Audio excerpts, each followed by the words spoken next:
This is a tale of bravery, selflessness, and endurance, written into the rugged chronicles of American history. The Battle of Little Bighorn, which took place on June 25, 1876, beside the Little Bighorn River in what was then the Montana Territory, marked a violent confrontation between differing cultures and military might, a turning point that would reshape the destiny of the American frontier. Amidst the bedlam and bloodshed, a determined group of soldiers stood their ground for their lives, their honor, and their homeland. Sergeant Stanislaus Roy stood among them, and this is his personal recollection of the most savage conflict of the Great Sioux War, shared with stark honesty and unfiltered emotion.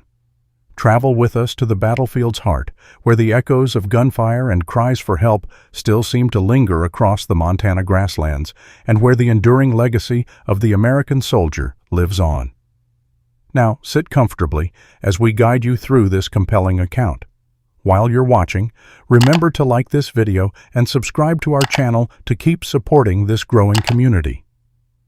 On June 5th, a snowstorm struck as we traveled between Heart River and O'Fallon Creek, with bitter cold setting in. Roy notes the supply convoy only reached Powder River before turning back rather than continuing to Rosebud. In a depression between Miles City and Rosebud, we spotted burial sites. That's also where Reno came back to our unit after his scouting mission near Fort Keogh. Between there and Rosebud, we passed a lowland area with native graves scattered among the trees. G Troop tore them down, took items, and tossed the remains into the Yellowstone River. Some warned McIntosh that G Troop might regret it. Riding along the Rosebud, we noticed the grass along both sides of the trail had been completely grazed by Indian horses. Roy recalls that on the 22nd, we broke camp around midday and rode east into the woods, roughly a mile from where the Rosebud flows. We climbed a hill, reached the river, and crossed it, sticking to the western bank.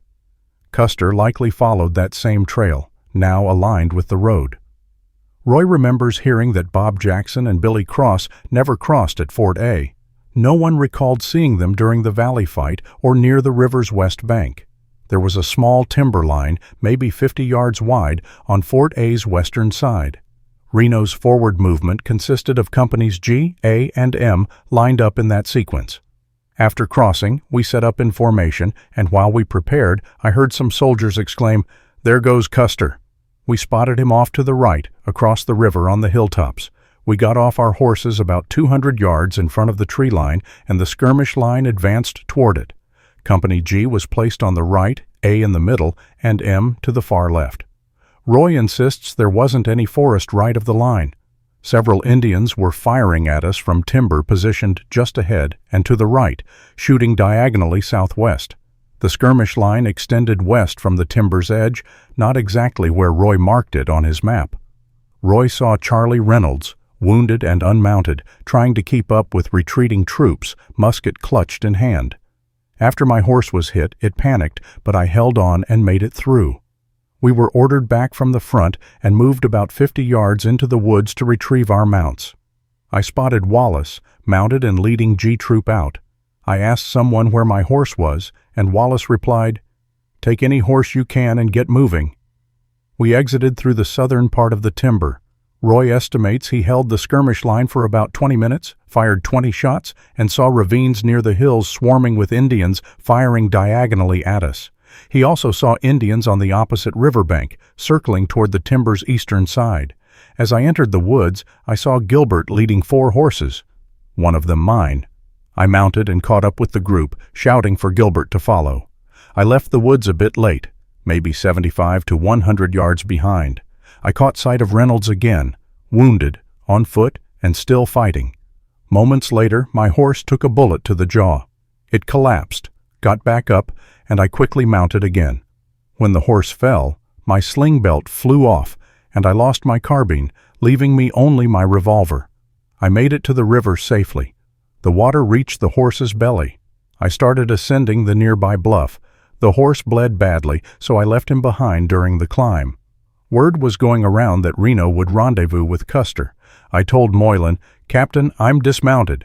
He replied, "Then go find yourself a horse," which I was more than ready to do. Being on foot in that situation was a death sentence. Roughly 10 minutes after we reached the top of the bluff, Benteen appeared, and we discussed joining forces with Custer. I reminded Moylan about finding a mount. I descended halfway back to the river and found my horse. Benteen returned soon after, but Sioux warriors were chasing him. The gunfire was relentless until nightfall. King was injured that evening. On the night of the 25th, we constructed makeshift barricades. When the firing eased, Reno approached Moylan and said he needed a non-commissioned officer to take 6 men to keep watch in front of Company A's position. Moylan asked for volunteers among the NCOs. Hayne was injured, Feller declined, and McDermott stayed behind to replace Easley, who had been on watch the prior night. Then Moylan asked me. I agreed, provided I could find volunteers. The privates who stepped forward were Connor, Gilbert, Bancroft, McClurg, and Harris. Another man initially offered but backed out at the last second. I told Reno I'd take 1 man for each shift. After gathering the volunteers, I reported back to Reno. He instructed us to head out quietly, one by one, since the Sioux were still active nearby. He told us to keep 2 men awake at all times, chatting with each other to avoid dozing off. We were exhausted. If the Sioux attacked early, we were to scatter and run back to the line individually, not in a cluster. We followed his instructions, and at sunrise, when the Sioux resumed firing, we retreated in good order. My captain praised my leadership during that duty. Fighting resumed at dawn on June 26th and continued fiercely until around 10 a.m. Hundreds of Indians raced around, shooting so heavily they flattened the sagebrush in front of us. A brief rainfall came around noon, and the men used ponchos to gather a little water. Early that day, F.C. Mann, a civilian packer, was killed. He had taken position behind a barricade on Company A's line, firing from behind it. He was in that spot for about 20 minutes before someone noticed he hadn't moved. They found him dead, shot in the temple, likely dying instantly. His body was still aiming his rifle. By 11 a.m. on the 26th, we dragged more fallen horses to extend our line toward Benteen's area, giving us better cover. I believe Benteen saved the unit. He had incredible bravery and composure. Our thirst became unbearable. Some of us chewed grass to generate saliva. Cowley went mad from dehydration, and we had to restrain him that day. After Benteen's return, cries for water intensified, especially among the injured. Some enlisted men proposed a volunteer group to fetch water from the river. Officers approved, and 19 men offered, but only 12 were selected. We carried 2 canteens each and 6 camp kettles. Sergeant Feller and 4 sharpshooters had a vantage point over the west bank to keep enemy fire down. Still, many Indians waited in ambush along the river. To reach the water, we had to sprint 100 yards across open ground to a ravine's head. The ravine gave us cover from the Sioux. From there, we reached the river's edge and saw Indians on the far side, but held our fire. The water was about 20 yards from the ravine. Madden from K Troop, the third to run, was shot in the leg. Despite his size and pain, he crawled back to safety and asked to be left alone, believing he'd be safe. He was carried back later that evening.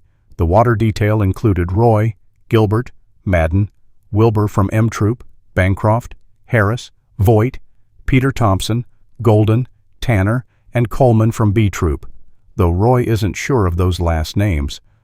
I was the 5th man to run for water. We took turns, each man deciding when called. The first man returned with a full kettle, and we shared our first drink in 36 hours. Wilbur, likely the 4th, was also wounded. After Madden was hit, we gave him water and looked after him. We paused for about 30 minutes before sending another runner. We spent roughly an hour collecting water. One man would rush to fill the kettle, and we'd refill canteens from it. Returning to the top of the hill took 90 minutes. Lieutenant Varnum was assigned to protect the water cache. Dr. Porter handed out water to the wounded, though it wasn't enough. The shooting slowed and eventually stopped that evening. We dug trenches toward the river to secure a safer path for water. That night, Scout Fred Gerard, Bill Jackson, Lieutenant DeRudio, and Tom O'Neill joined us. I heard DeRudio call out, and a guard from Troop B challenged him. After identifying himself, he was allowed to pass. We were relieved. We had believed they were dead. We'd seen the Sioux leaving the valley the night before, but feared it was a ruse. On June 27th, we led the horses to water, and it was heartbreaking to see them bury their heads in the river, drinking desperately. The 7th Infantry soon arrived and camped near where McIntosh fell. Officers from Gibbon's forces generously shared their sugar, lemons, and other supplies with our wounded. On the 28th, I was ordered to help put down around 20 wounded horses left behind during the retreat on the 25th. Many had been hurt during the battle on Reno Hill and wandered off. On the morning of the 28th, we headed to the Custer site to bury the fallen. The injured were taken to a nearby village camp across from the battleground. Some rode, but about 30 were carried by hand on blankets, helped by the infantry. We organized a skirmish line and buried the bodies. Following what we assumed was Custer's trail, we found Corporal John Foley of C Company, the first casualty. I recognized him immediately by his bald head and black hair. He was middle-aged and familiar to me. Foley's body lay nearly 3/4 of a mile ahead of the primary cluster of dead. We found Sergeant Butler next, midway between Foley and the main group. No horses lay near either of them. I helped bury several soldiers on the ridge's western side and finished with E Troop's men near the ravine. The stench was overpowering. I went to the river for a drink to settle my stomach.